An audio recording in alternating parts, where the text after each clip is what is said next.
Hello मेरे बच्चों, स्वागत है आपका एमएफ एजुकेशन में। जितने भी स्टूडेंट क्लास 12 की तैयारी कर रहे हैं उनके लिए ये वीडियो बहुत ही महत्वपूर्ण होने वाली है, क्योंकि इस वीडियो में मैं आपको हिंदी की सब्जेक्टिव क्वेश्चंस हल कराने वाला हूं, जो आपके सेंटअप एग्ज़ाम में 100% देखने को मिलेगा। तो वीडियो को एंड तक ज़रूर देखना। दोस्तों, हिंदी का ऑब्जेक्टिव क्वेश्चन इससे पहले मैं हल करा चुका हूँ। अगर आप नहीं देखे हैं तो लिंक डिस्क्रिप्शन बॉक्स में है, जाके ज़रूर देखना। तो चलिए वीडियो को स्टार्ट करते हैं। उससे पहले अगर आप चैनल पे नए हो तो प्लीज़ चैनल को सब्सक्राइब और वीडियो को लाइक ज़रूर करना और अपने दोस्तों को वीडियो शेयर ज़रूर करना। तो चलिए वीडियो को स्टार्ट करते हैं। दोस्तों, ये सब्जेक्टिव क्वेश्चंस आज बिल्कुल आपका रियल होने वाला है, जो 100% आपको सेंटअप एग्ज़ाम में आपको देखने को मिलेगा। तो चलिए वीडियो को स्टार्ट करते हैं। दोस्तों, आपको खंड ब में आपको सब्जेक्टिव क्वेश्चंस रहेगा, ठीक है। बाकी क्वेश्चन नंबर 1 में आपको रहेगा निम्नलिखित में से किसी एक विषय पर निबंध लिखें। दोस्तों, आपको ये सब निबंध दिया रहेगा आपको, जिसमें से किसी एक पर आपको निबंध लिखना है, जिसके लिए आपको 8 नंबर मिलेगा। एक आंसर देने पर इसमें से किसी एक पर लिखने पर आपको 8 नंबर दिया जाएगा। दोस्तों, निम्नलिखित में से किन्हीं दो अवतरणों की प्रसंग व्याख्या करें, जिसके लिए आपको एक आंसर के लिए आपको 2 नंबर मिलेगा। अगर आप 4 क्वेश्चंस है आपका, जिसमें से आपको 2 का ही आंसर देना है, जिसके लिए आपको 8 नंबर मिल जाएगा दोस्तों, ठीक है। इसका सबका सब्जेक्टिव आंसर मिलेगा आपको नीचे। पहले क्वेश्चंस को देख लीजिए, कहाँ क्या पूछ रहा है, नहीं पूछ रहा है, उसी हिसाब से आपको आंसर भी मिल जाएगा। दोस्तों, 3 नंबर में आपको पूछा जाएगा महाविद्यालय प्रत्याग प्रमाण पत्र हेतु अपने महाविद्यालय के प्रधानाचार्य के पास आवेदन पत्र लिखें, जिसके लिए आपको एक को लिखना है, जिसके लिए आपको 5 नंबर मिलेगा। उसके बाद आपको मिलेगा निम्नलिखित प्रश्नों में से किन्हीं 5 के उत्तर दें, जिसके लिए आपको जिसको बोलते हैं 2 नंबरिया क्वेश्चन, हाँ ठीक है। बाकी 5 का आंसर देना है आपको, जिसके लिए 2 नंबर आपको मिलेगा। जिसके 5 का आंसर दोगे तो 5 दूनी 10, आपको 10 नंबर मिल जाएगा दोस्तों। जैसे एक में पूछ रहा है गौतम बुद्ध ने आनंद से क्या कहा, आर्ट ऑफ कन्वर्सेशन क्या है। तीसरा नंबर में है लहना सिंह के गाँव में आया तुर्की मौलवी क्या कहता था। उसके बाद चौथा नंबर में है दलविहीन लोकतंत्र और साम्यवाद में किस प्रकार का संबंध है। 5 नंबर में आपको पूछा जाएगा गायें किस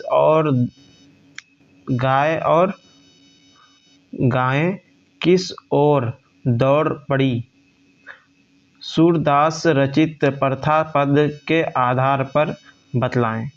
6 नंबर में आपको पूछा जाएगा दोस्तों तुलसी सीता ने कैसी सहायता मांगते हैं।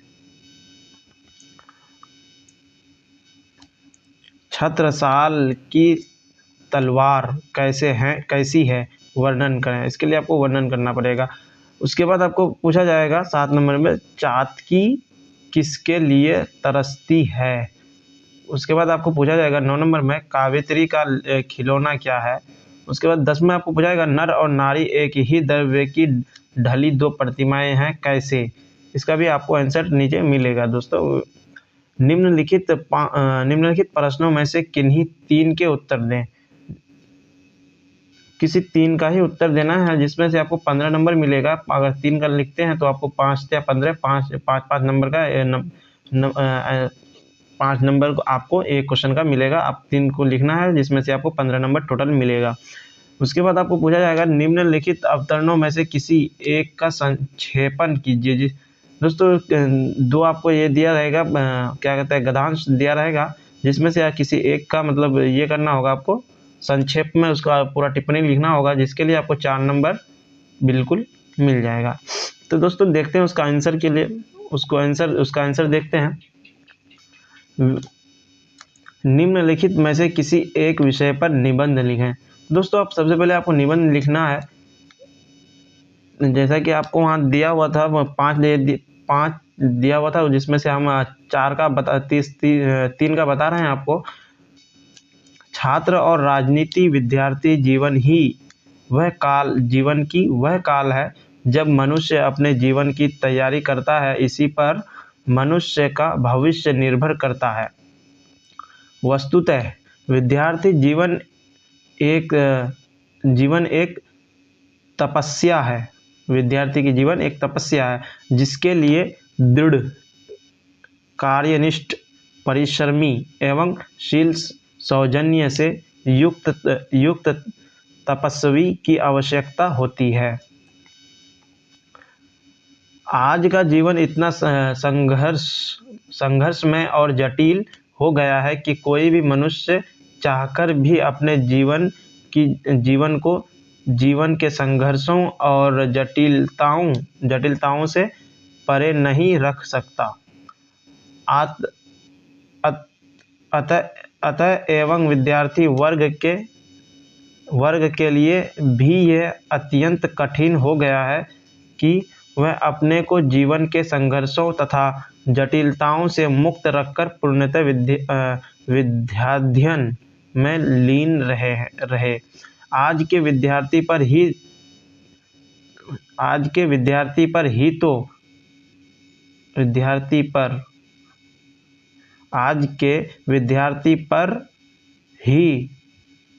भविष्य निर्भर करता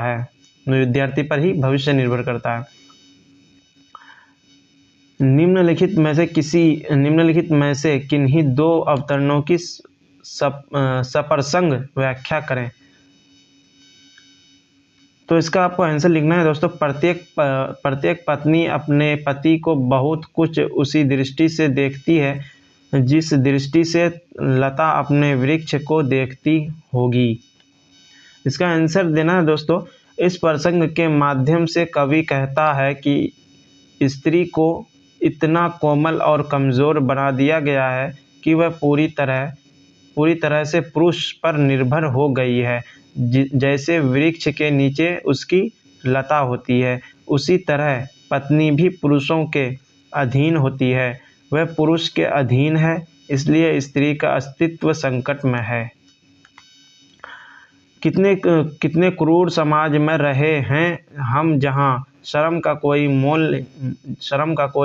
मोल ही नहीं, बल्कि निर्धनता को बरकरार रखने का एक षड्यंत्र ही था ग्रह शब्द।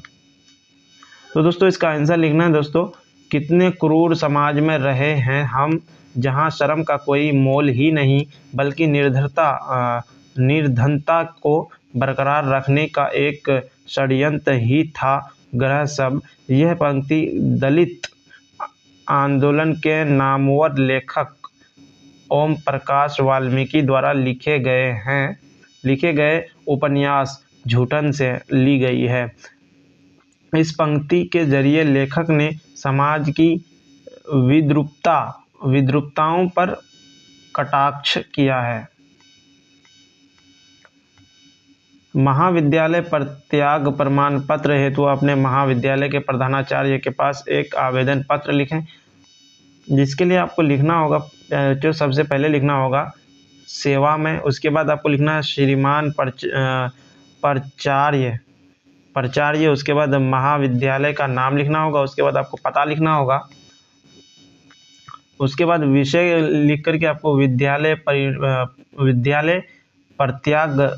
प्रत्याग प्रमाण पत्र के संबंध में आपको इसको लिख देना है। उसके बाद महोदय लिख करके उसके बाद सविनय आवेदन है कि मैं आपके महाविद्यालय का छात्र हूं और इस वर्ष मैं कक्षा 12वीं की परीक्षा उत्तीर्ण कर लिया हूं। उच्च अध्याय के लिए किसी दूसरे महाविद्यालय में प्रवेश हेतु मुझे विद्यालय प्रत्याग प्रमाण पत्र की आवश्यकता है। मैंने अपने सभी बकाया राशि का भुगतान कर दिया है और सभी आवश्यक दस्तावेज इस पत्र के साथ संलग्न है। इसको लिखने के बाद बच्चों उसके बाद लिखना है, अतः आपसे आग्रह है कि पर त्याग प्रमाण पत्र देने का कृपा करें, जिसके लिए मैं आपका सदा आभारी रहूँगा। उसके बाद आपको फिर नीचे लिखना है प्यारे बच्चों, आपका आज्ञाकारी छात्र, उसके बाद अपना नाम लिखना है, उसके बाद वर्ग लिखना है, उसके बाद रोल नंबर लिखना है आपको, उसके बाद महाविद्यालय का नाम लिख देना है जिसमें आप एडमिशन लेना चाहते हैं, उसके बाद पता आपको लिख देना है महाविद्यालय का। निम्नलिखित प्रश्नों में से किन्हीं 5 के उत्तर दें। तो इसके लिए आप सबसे पहले आपको देना है आर्ट ऑफ कन्वर्सेशन क्या है। तो इसका आंसर आपको लिखना है, आर्ट ऑफ कन्वर्सेशन का मतलब बात करने का कला होता है। वैसे तो हर कोई बात करता है, लेकिन जब इस तरीके से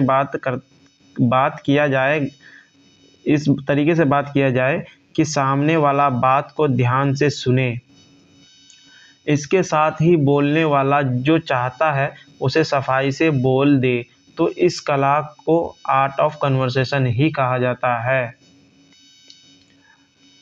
लहना सिंह के गांव में आया तुर्की मौलवी क्या कहता था। तो दोस्तों इसका आंसर लिखना है आपको, लहना सिंह के गांव में आया तुर्की मौलवी क्या कहता था। उत्तर में आपको लिखना है, लहना के गांव में आया तुर्की मौलवी कहता था कि जर्मनी वाले बड़े पंडित हैं, वेद पढ़कर उसमें से विमान चलाने की विधा जान गए हैं। ये आपको लिख देना है दोस्तों। उसके बाद चौथा नंबर में आपको लिखना है, दल विहीन लोकतंत्र और साम्यवाद में किस प्रकार का संबंध है। तो इसका आपको दोस्तों इसका आंसर आपको बिल्कुल ऐसा ही लिख देना है, जयप्रकाश जी के अनुसार दल विहीन लोकतंत्र मार्क्सवाद और लेनिनवाद के मूल उद्देश्यों में है। मार्क्सवाद के अनुसार समाज जैसे समाज साम्यवाद की ओर बढ़ता जाएगा, जैसे समाज साम्यवाद की ओर बढ़ता जाएगा, वैसे वैसे राज्य स्टेट का क्षय होता जाएगा और अंत में एक स्टेटलेस सोसाइटी कायम होगा। इसको बिल्कुल इसी तरह से लिख देना है प्यारे बच्चों। उसके बाद आपको इसका आंसर लिखना है, चातकी किसके लिए तरसती है। तो इसका आंसर लिखना है आपको, वह मरते समय लड़की को शाप दे गया कि जैसे तूने मुझे अब पानी के लिए तरसाया, वैसे ही सृष्टि पर्यंत तू भी चोली बन बूंद बूंद पानी के लिए तरसती रहना। नर और नारी एक ही द्रव्य की ढली दो प्रतिमाएं हैं कैसे। तो इसका आंसर लिखना है मेरे बच्चों, नर और नारी दो अलग अलग जातियों के जीवन होते हैं। जैसे मानव जाति में पुरुष और महिला होते हैं, इसलिए नर और नारी एक ही द्रव्य की ढली प्रतिमा नहीं हो सकती। निम्नलिखित प्रश्नों में से किन्हीं 3 के उत्तर दें। तो आपको प्यारे बच्चों इसका आंसर देना है, रोज कहानी के केंद्रीय संदेश की समीक्षा करें। तो इसका आंसर आपको लिखना है, इस कहानी का केंद्रीय संदेश यह है कि जीवन की एक ही ढर्रे पर चलती है, दिनचर्या से ऊब हो जाना स्वाभाविक है। रोज कहानी अगय द्वारा लिखी गई एक प्रसिद्ध कहानी है। कहानी की नायिका मालती एक विवाहित महिला है, उसका जीवन एक ही ढर्रे पर चलता है। तो इसको बिल्कुल राइट इसी तरह से लिख देना है प्यारे बच्चों। शिक्षा का क्या अर्थ है, इसके कार्य एवं उपयोगिता को स्पष्ट करें। तो दोस्तों इसका आंसर लिखना है, व्यापक अर्थ है। इसका आंसर लिखना है आपको, व्यापक अर्थ में शिक्षा किसी समाज में सदैव चलने वाली सौदेश्य सामाजिक प्रक्रिया है, जिसके द्वारा मनुष्य की जन्मजात शक्तियों का विकास, उसके ज्ञान एवं कौशल में वृद्धि एवं व्यवहार में परिवर्तन किया जाता है और इस प्रकार उसे सभ्य, संस्कृत एवं योग्य नागरिक बनाया जाता है। 5 नंबर में आपको पूछा जाएगा, अधिनायक शीर्षक कविता का भावार्थ लिखें। इसका भावार्थ आपको पूछा जाता है। तो इसका भावार्थ में इसको इस तरह से लिखना है प्यारे बच्चों। प्रस्तुत कविता में कवि ने यह दर्शाया है कि आज़ादी के बाद गरीबी की दयनीय दशा में सुधार क्यों नहीं आया। वह पहले भी दुखी था, आज भी दयनीय स्थिति में जीने के लिए बाध्य है। देश के शासक लोगों के ऊपर कवि ने व्यंग्य किया है। इस कविता का मुख्य उद्देश्य शासक वर्ग के आचरण को दिखाना है। रघुवीर साहब प्रयोगवादी कवि हैं। निम्नलिखित में से किसी एक का संक्षेपण कीजिए। तो इसका संक्षेपण में आपको इस तरह से लिखना प्यारे बच्चों। मनुष्य का मन सदैव गतिशील रहता है। ऐसा होता है कि विरोधी शक्तियां उसे अपनी ओर खींचती है। जो मनुष्य मन की विपरीत परिस्थितियों में अपने को मजबूती से खड़ा नहीं रख सकते और उस धारा के साथ बह जाते हैं, वह कभी अपने उद्देश्य को पूरा नहीं कर सकेंगे। उनके लिए तो यही कहना उचित होगा कि वे जीवित रहते हुए भी मुर्दे के समान हैं। मन की अवस्था को सभी की पलटती है। मन की अवस्था तो सबकी पलटती है। जो व्यक्ति समय और परिस्थिति को समझ लेते हैं, वे कभी धोखा नहीं खा सकते और कठिनाइयों के बीच भी अपना रास्ता खोज लेते हैं। दूसरी ओर कुछ लोग भी मिलेंगे जो अपनी प्रतिकूल मनोदशा से त्रस्त होकर चुपचाप बैठ जाते हैं। उनका जीवन नारकीय बन जाता है। तो दोस्तों, ये वीडियो आपको कैसा लगा कमेंट में ज़रूर बताना। अगर कोई क्वेश्चन समझ में नहीं आया या कुछ पूछना चाहते हैं तो चैनल के डिस्क्रिप्शन बॉक्स में व्हाट्सएप नंबर दिया हुआ है, आप SMS कर सकते हैं। तो फ्रेंड्स, मिलते हैं फिर नेक्स्ट वीडियो में। तब तक के लिए बाय बाय, टेक केयर।